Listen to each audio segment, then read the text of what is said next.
Chào mừng mọi người đã đến với kênh gia đình mình Life is Simple and Fun.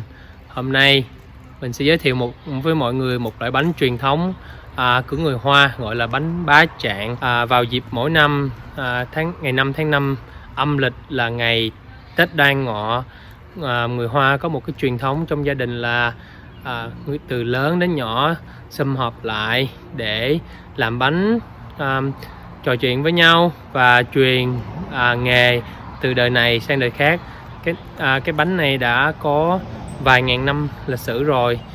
Nhân tiện đây mình cũng muốn kể về một chút ít về cái lịch sử loại bánh này. Ngày xưa có một nhà thơ rất là nổi tiếng và yêu nước tên là Khuất Nguyên ở bên Trung Quốc. Ông dành hết tâm sức mình cho nước, nhưng mà sau này bị gian thần hãm hại và nhà vua hết tin dùng nên đày ông đi đến một nơi xa. Ông buồn quá, ông nhảy xuống sông tự tử. Người dân rất là thương ông cho nên họ lấy bánh quăng xuống nước để cho những con cá hoặc là những loại thủy ngư không có ăn thịt ông và chèo thuyền để đi kiếm xác của ông. Và từ đó mỗi năm người dân lại đến ngày đó, mùng 5 tháng 5 lại tổ chức đua thuyền rồng để tưởng nhớ nhà thơ yêu nước này và làm bánh truyền qua từ đời này sang đời khác. Loại bánh này rất ngon và đặc biệt là nguyên liệu ở bên trong rất là đa dạng tùy theo người làm.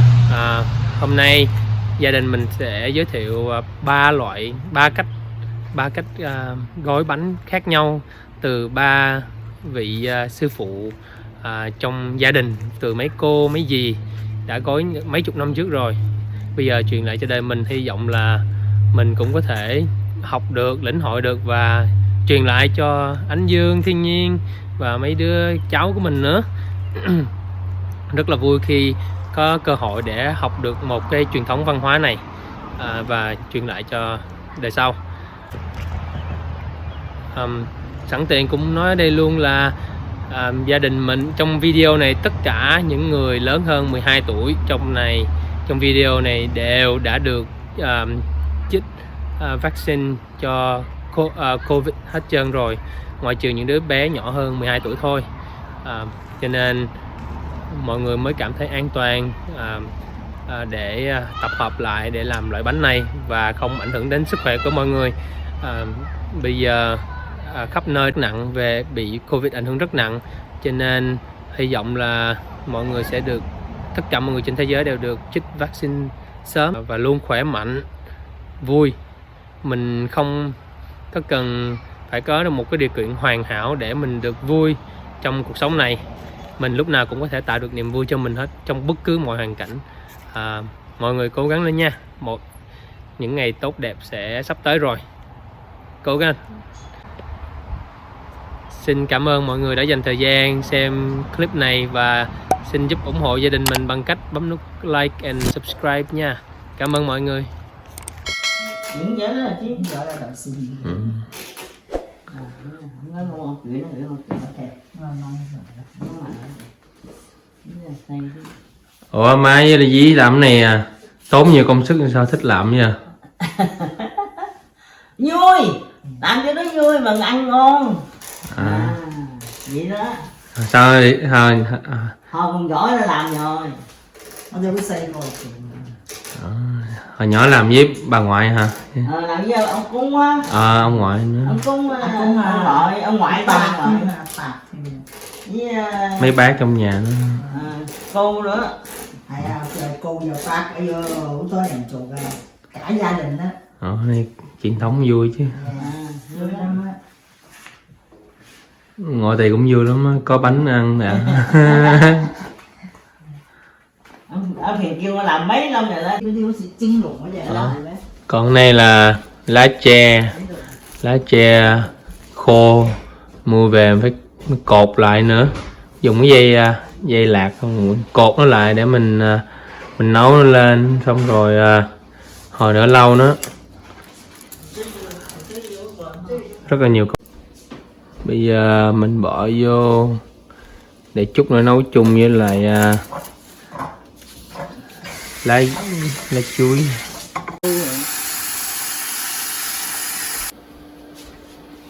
Giờ hai bên nấu à. Một nồi bên này á là nấu lá sen, lá chuối.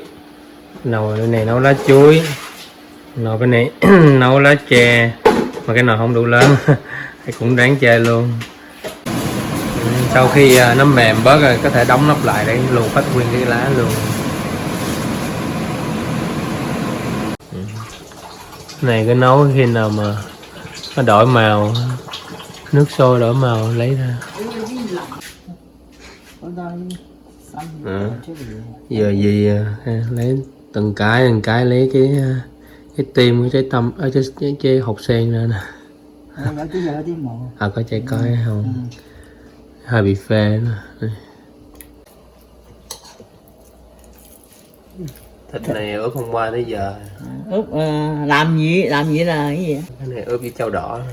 Chao đỏ với teo với bột hỗn dưa hương. Có chỗ ở Trung Quốc thì dùng táo đỏ, chuchupi với lại đậu đỏ để nó làm có màu đỏ. Ở đây Bắc Kinh á. Ở đó xào hỏi ở Bắc Kinh.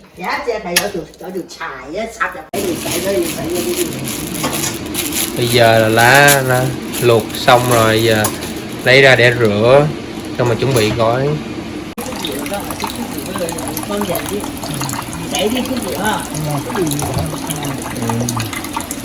Giờ là dì đang rửa lá chuối. Bây giờ cái lần mà cái lần gần đây nhất mà Lị làm bánh này là bao lâu rồi? Mấy chục năm trước hả? Hay là mấy tuổi không, mấy tuổi tới giờ mới làm lại lần này là lần thứ nhất á. Wow.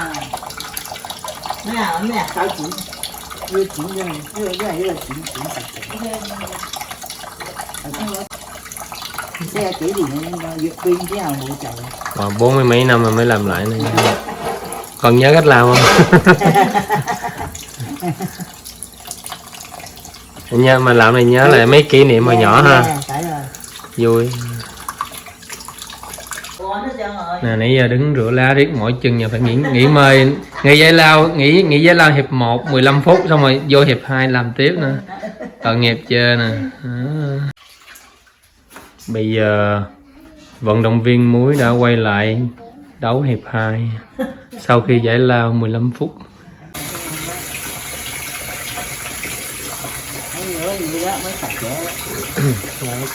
từng lá một, mà biết cái chồng này là cả trăm cái lá.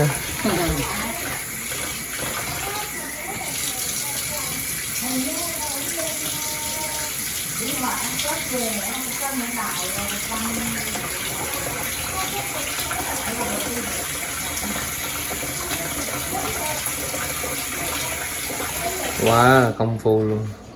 Làm xong lần chắc nghỉ mệt chắc tắt một tuần luôn á. Này, sư phụ này sáng giờ làm tới giờ vẫn tiếp tục rửa lá xong hết rồi. Giờ cắt lá hả? Cắt lá hay gì? Cắt cái đuôi của cái lá chè nó cứng.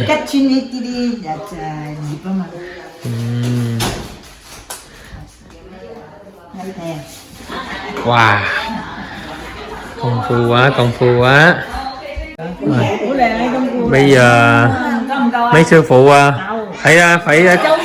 phải kêu thêm mấy đầu bếp khác tới viện trợ nè. Có thêm đầu bếp chị Hà nè, dì Can nè, phải thêm dì Hà tới nữa. Trời ơi, nè, sư phụ mới gia nhập thêm nhóm. Cái này Tết đang ngồi cũng giống như là Tết Việt Nam nữa. Mọi người tới làm việc chung, quên có thêm đầu bếp này nữa. Trời ơi, toàn sư phụ không à, tới phụ giúp nha.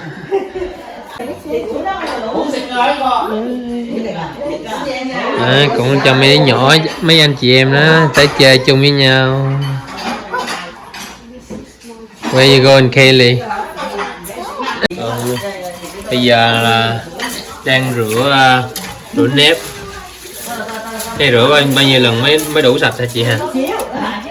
Rửa sơ sơ à, để cho nó ra. Rửa ra bớt mấy cái bọt, cái bụi ha.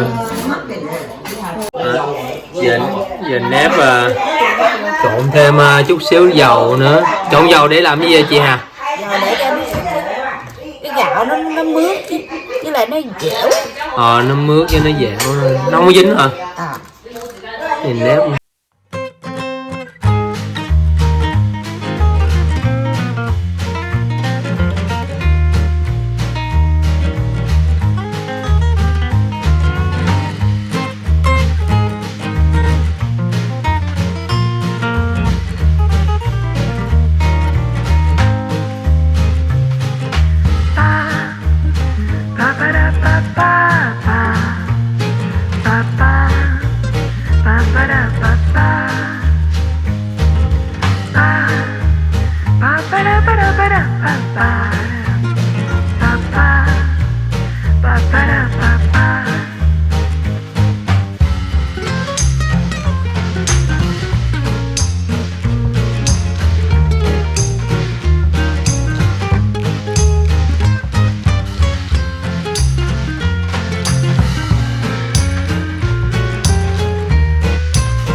kêu họ rồi chỉ vay rồi ta kêu lý rồi chỉ vay Cái bánh xấu quà cố luôn. đâu sao đâu Thầy vẫn có phụ đó. Sư phụ chỉ à. Chỉnh được rồi. Chưa được giỏi tốt quá nghiệp. giỏi Chưa được quá tốt nghiệp. Nào. Dạ. Vậy rồi. Xếp. Vậy. Ha. Chỉ đó đủ bọc cho xin là chị. Bỏ đi đẹp, bỏ đi đẹp. Sẽ nó Dạ. Có cái lỗ. có cái lỗ. Rồi. Nhét miếng vô. Nhét vô bên hông. Vô bên hông cho nó bự một chút. Vui rồi hả? Ý là còn lộn sủi à. Ok, gửi đi ngủ rồi, yêu chuyển sảnh rồi. À, hạ chứ yêu chuyển sảnh. Nhiều quá. Yêu chuyển không幫你剪係咪咁長啊？係咁長啊？啱啊？ Vậy thôi. Rồi bỏ. Những tóc của Bỏ. nó đi người ta Bỏ gạo. Nhét vô. Chữ đó hả? Biến chè lèm à?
Hay là kiểu khác là của sư phụ Hà đây.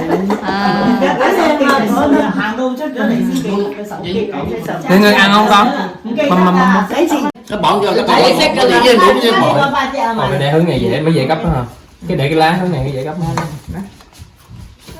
ba chơi công xỉu cầu sạch Sao? làm thôi Tầm này. cái này chơi xỉu sạch để chém ra Thế chứ làm sao? Cũng là gì hả? Nó không vì cái người ta mời tôm mà hả chứ không? Đó là tặng có gì nè? đó cầu sạch chẹp lên chay mà Lý Bởi vì nó mụn rồi thì nó mụn to à. đó sạch chẹp lên đó Bởi vì cái dầu gõ sạch già. Cũng là cái này như vậy hả? bỏ ra nó ngồi sạch đi Có mà thì cỏ đó, có mà thì cỏ đó. Nè nó mình Ngõ giấy người ta nó đục sập dề, ngõ giấy tại ngõ nó đục sập dề cho nó đục. Bỏ giống như nguyên liệu như kia vậy hả? Bây giờ cái này Lỗ rồi lỗ rồi. cái lá này bị Đất à? Không, mày tay chưa bị nào được. Má mình xịt ra nhẹ cái cảm giác thấy chưa rồi. nếu mình mù hay quá mình xịt miếng nè. cái đó này mua mình xịt ra nếu mà mua ngoại nhân thì mua con một Cho đậu xanh làm ánh nè. Cho nó cái một con này. Lấy thịt. Cái gì? Đã khăn. Bông cua. Lạp xưởng. Cô vô lạp xưởng. Cho chút xíu cho chút tử xanh nữa. Trứng lòng đỏ. Hạt sen. Cái gì mà da mà tặc. Tôm khô. Tôm khô. Xong rồi bỏ đậu xanh vô lại. Xanh vô lại bỏ miếng cạo. Với bạn thêm Thêm yêu Ừ. nếp nữa nè. Rồi đó, xong ăn tiền nó chứ là xíu mình mua tiền. xếp cải vậy. Xếp lại xanh. Xếp lại vậy. Xếp cái đầu này quay trước nè. Xếp hai bên này trước nè, xin xếp đây nè. Dạ, làm cái bánh nó ú. Úp, xếp bánh trước này. Úp. Chút Làm thêm một cái lá. thêm cái lá nữa. Làm mạnh quá, bể. Dạ. Nó cốt bỏ nó cốt gì vậy? Thấy là cốt bỏ nó.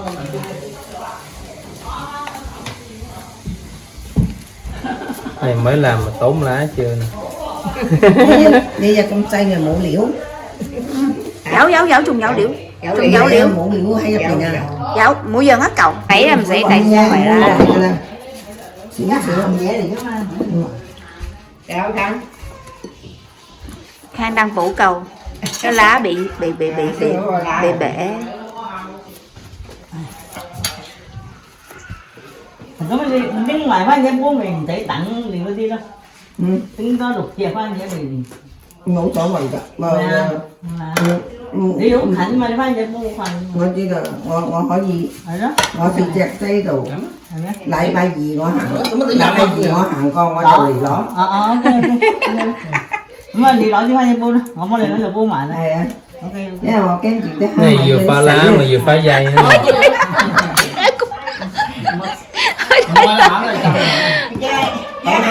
Mày thôi. bởi vì mình sẽ khá mày thịt gió hành. Anh cầm mà. Bây giờ gì à? Bởi vậy là mình sẽ phá sân thôi, hay mẹ thôi. Chúng mấy dạng họ lấy từ thịt phá răng. Biểu đệ coi chạy á, anh phụ coi chạy á, hay mình sẽ phá sân đó. Thịt gió hành na. Mẹ Quân sao? Uống xong bây giờ uống này cũng được, có cái tội biết gì không? Tội pha lá với tội phá dây á, người ta quấn cái 4 cái lá này chơi tới 6 cái lá thì nó bị bể. Xong cái dây người ta quấn cần cái dây này quấn cho tới 3 cái dây luôn. Cho nó chắc ăn. Xong rồi lúc mà ăn rồi Tháo cũng mệt luôn. Tháo hết là còn lá không, ở chỗ không có thịt, không có đồ ăn à. Này lá với dây không à, không có thịt chứ gạo nếp vậy đó. Không rồi đi bán là cân ký nặng giống như là dâu vậy. Giống như gói mấy cái mấy cua vậy. Đây là bí mật kinh doanh rồi. Dạo vậy có coi lá hũ to rồi dây hũ to. Này cái này bán theo cái mà đâu phải bán theo cân nặng đâu. Không, cái này bán theo cân. Đây lá nhiều quá về nhà ăn lá không à. Ok. Ai mua này thông cảm nha, nhà con cái đông nha. Đẹp quá. Thấy ông thầy bự á, nhưng mà ở trong cái thịt có chút xíu rồi tại. Chút có coi ra biết liền nha, giận nha. Bây giờ tới Bình thử coi nè. Nãy giờ Bình đã theo dõi mấy sư phụ rồi, giờ tới phiên Bình nha. Dạ thôi là Anh chơi sẽ còn về. Tay gom mẹ luôn. Nó hỏi lại á, là gì? Hỏi tại con mổ là đủ. Cái giấy đồ Anh xin tỷ còn xin mà. có thể nó to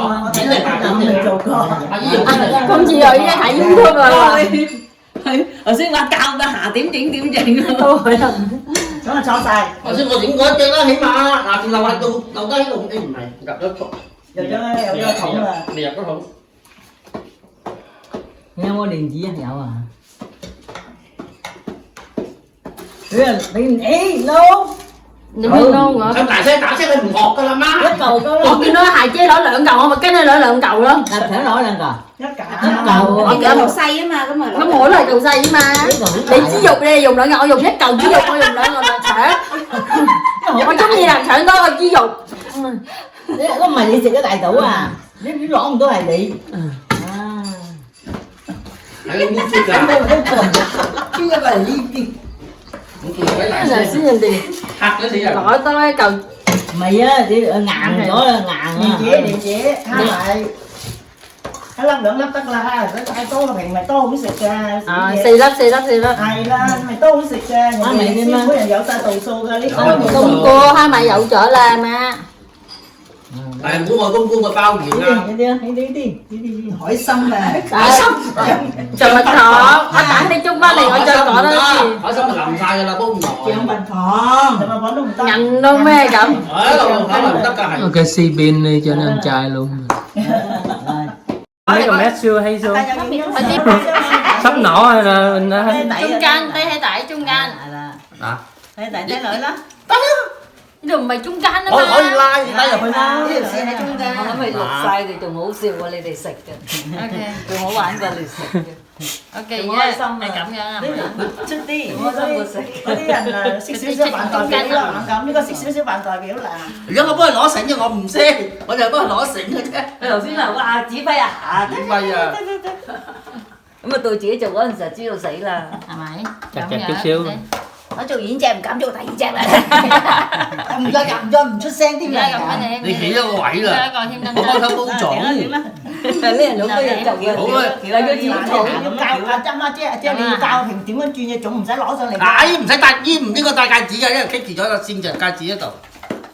咁啊死你唔使攞個種出嚟，唔使攞個種上嚟。係啊，你學啲伊南王啊，啲王轉嘅係啊，人哋攞嚟轉嘅種嘅啫，係轉就轉到要快手啊，慢手。睇到 YouTube。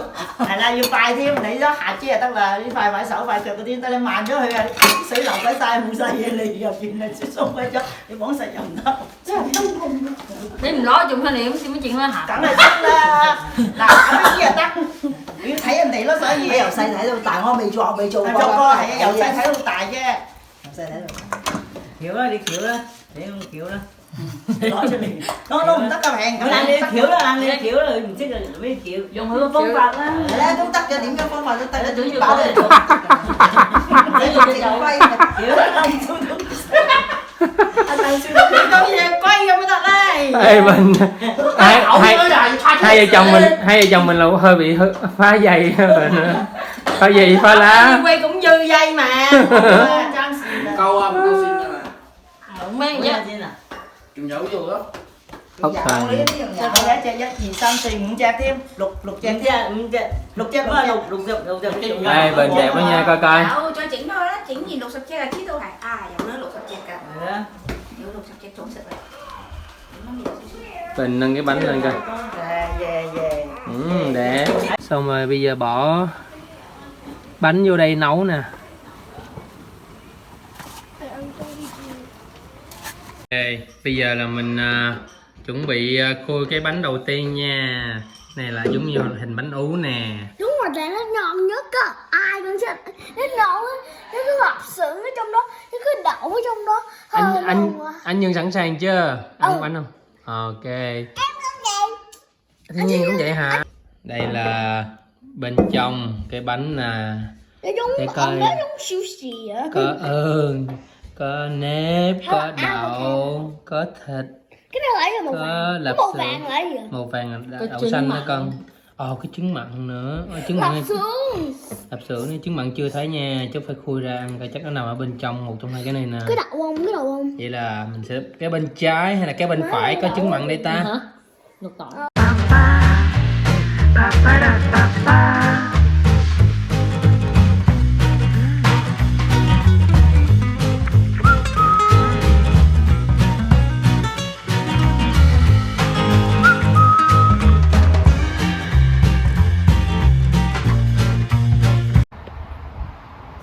Xin cảm ơn mọi người đã dành thời gian xem clip này và xin giúp ủng hộ gia đình mình bằng cách bấm nút like and subscribe nha. Cảm ơn mọi người.